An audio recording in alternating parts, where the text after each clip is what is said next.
सिद्ध सरहपा गुरु दंडी साधु। भारत में 84 सिद्ध हुए, उसमें प्रथम सिद्ध सरहपा है। सिद्ध सरहपा का जन्म संवत 769 के आसपास भारत के पूर्वी प्रदेश के रागनी नगर में ब्राह्मण समाज में हुआ था। यह मत राहुल सांक्तियांग का है। पालवंशी राजा धर्मपाल के शासनकाल में उनका जन्म हुआ था। उनका संसारी नाम राहुल भद्र था। विश्व में नालंदा विश्वविद्यालय बिहार में वो आचार्य थे। नालंदा भगवान बुद्ध के प्रबुद्ध शिष्य सारिपुत्र और मोग्दलियन का जन्मस्थल है। नालंदा विश्वविद्यालय में 10,000 विद्यार्थी अध्ययन करते थे। 1,000 आचार्य थे। उनमें अति बुद्धिशाली राहुल भद्र थे। उसने तत्वज्ञान के विषय पर किताबें लिखी थी। उनके हजारों शिष्य थे, महापंडित थे। बिहार में उनकी कीर्ति की ध्वजा फरक रही थी। उनको ज्ञान का अहंकार आसमान पर था। उन्हें लगता था मेरे जैसा ज्ञानी दूसरा कोई नहीं है। एक दिन राहुल भद्र आचार्य की मुलाकात एक दंडी साधु से हुई, जिसका पूरा नाम भी किसी को पता नहीं था, प्रख्यात भी नहीं थे। दंडी साधु ने राहुल भद्र को एक प्रश्न किया, आत्मा का आपने अनुभव किया है या आत्मा के संबंध में जानकारी प्राप्त की है? आचार्य राहुल भद्र खुले दिल के बुद्धिशाली व्यक्ति थे। बात समझ में आ गई। आत्मा का अनुभव तो था नहीं, बौद्धिक जानकारी गजब की थी। दंडी साधु के सामने देखा, कोई गजब की शांति, आंखों में प्रेम और तेजस्वी मुखमुद्रा। आचार्य राहुल भद्र देखते ही रह गए। उनका बौद्धिक ज्ञान और आचार्य की पदवी, 10,000 शिष्य सब छोड़कर दंडी साधु के शिष्य हो गए। दंडी साधु ने उनके सिर पर हाथ दिया, सरहपा नाम दिया। नालंदा विश्वविद्यालय सर्विस से इस्तीफा दे दिया। भारत में ऐसा साहसिक विद्वान आज तक नहीं हुआ।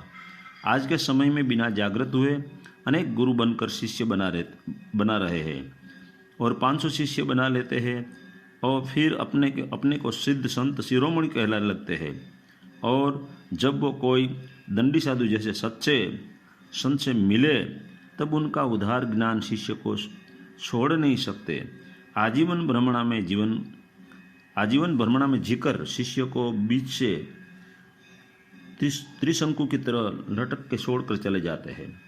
उनको पूजा और पैसा मिलते हैं और प्रभु का कोई अनुभव नहीं होता। अनेक उदार ज्ञानी को आप भी जानते होंगे, जिसको खाने पीने की भी खबर नहीं है, साधना कैसे करनी चाहिए उसका पता भी नहीं है। जागृत होने के बाद उनके प्रथम शिष्य सब्रपा हुए। वैसे यह बौद्ध की धारा है। वो सिद्ध थे। उस धारा में एक सिद्ध नागार्जुन हुए। काठमांडू नेपाल में आज ओशो तपोवन आश्रम है, वह उसका साधना स्थल था। आज भी वो पहाड़ को नागार्जुन हिल कहते हैं। ओशो ने सरहपा और तिलोपा पर सहयोग नाम से प्रवचनमाला दी है। सरहपा के गुरु दंडी साधु वज्रयान संप्रदाय के थे। वज्रयान यान का अर्थ होता है वज्र यानी लोखंड। वज्रयान के साधु सीधी शब्द की चोट करते हैं। वज्रयान यानी सहज योग। सिद्ध सरहपा ने 32 ग्रंथों की रचना की। उनमें दोहा कोश उनका प्रमुख ग्रंथ था। आज एक भी ग्रंथ उपलब्ध नहीं है। पाखंडी, क्रियाकांडी, नात जात के भेदभाव में भ्रम फैलाने वाले ब्राह्मणों को सबसे पहले सिद्ध सरहपा, दूसरा संत कबीर और तीसरा ओशो ने जो प्रहार किया है वह बहुत कम संतों ने किया है। संत पलटू का भी नाम पाखंड के प्रहार में जोड़ा जाता है। 84 सिद्ध हुए। उनके नाम के पीछे लगभग 5 शब्द आता है। सरहपा के शिष्य सब्रपा नग्न अवस्था में रहे। सब्रपा के शिष्य लुइपा हुए। सरहपा ने कौन सी समुद्र में देह त्याग किया यह मुझे पता नहीं है। अब सिद्ध सरहपा की पाखंड पर प्रहार करती हुई वाणी सुनाता हूँ। जो जन्म से ब्राह्मण है वो जागृत नहीं है, वो सत्य को जानते नहीं है। उनसे सावधान। उनके पास उदार ज्ञान है, उनके पास ध्यान नहीं है। बिना ध्यान के ज्ञान कैसा? वो 4 वेद पढ़ लेते हैं 5वां अंतर्वेद उसने पढ़ा नहीं है। गलत गुरु सच्चे गुरु जैसी ही बानी बोलते हैं, लेकिन सब सीखा सुना ज्ञान है, ऐसे गुरु से सावधान। तीसरा, ध्यान कृत्य नहीं है, बोध है। ध्यान चित्त की जागृत अवस्था है। ध्यान का अर्थ साक्षी है, परम मौन है। 4, जब तक खुद समाधिस्थ न हो जाए तब तक किसी को शिष्य बनाना नहीं चाहिए। जब तक आपने सत्य का साक्षात्कार नहीं किया तब तक दूसरे को ज्ञान सुनाने में मत लग जाना।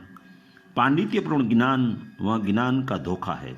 अंधे का जो संग करेगा वह कुएं में ही गिरेगा।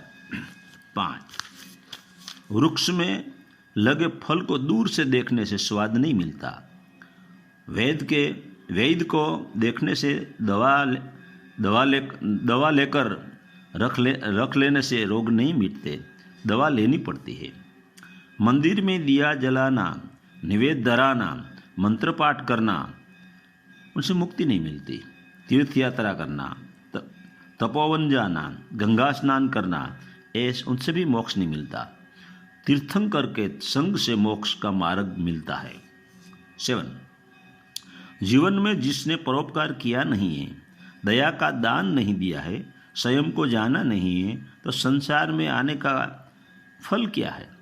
उस दयाहीन जीवन को जीने से अलावा अपना विनाश कर लेना चाहिए। प्रेम का दूसरा नाम ही परोपकार है। नग्न होने से मुक्ति नहीं मिलती। सहज नग्न होना एक अलग बात है। केच लूंज करने से मुक्ति नहीं मिलती। तब तो बिना केच के प्राणी को सबसे पहले मुक्ति मिल जानी चाहिए। 9, मोरपिस रखकर या कणाद मुनि की तरह खेत में से पक्के अपने आप गिरे हुए कण बीनकर भोजन करना, उनसे भी मुक्ति नहीं मिलती। मुक्ति करुणावश बोधपूर्वक जीवन जीने से मिलती है। 10, देह में एक अदेही तत्व छुपा हुआ है, उसको जान लेने से मुक्ति मिलती है। सहज शून्य अवस्था में समाधि की कोई शुरुआत मध्य के अंत नहीं है। जहाँ जन्म मरण नहीं है, एक अलौकिक महासुख वहाँ है। वहाँ अपना पराया का भेद भी नहीं है। जब तक परम समाधान न मिले तब तक ध्यान साधना बंद नहीं करनी चाहिए।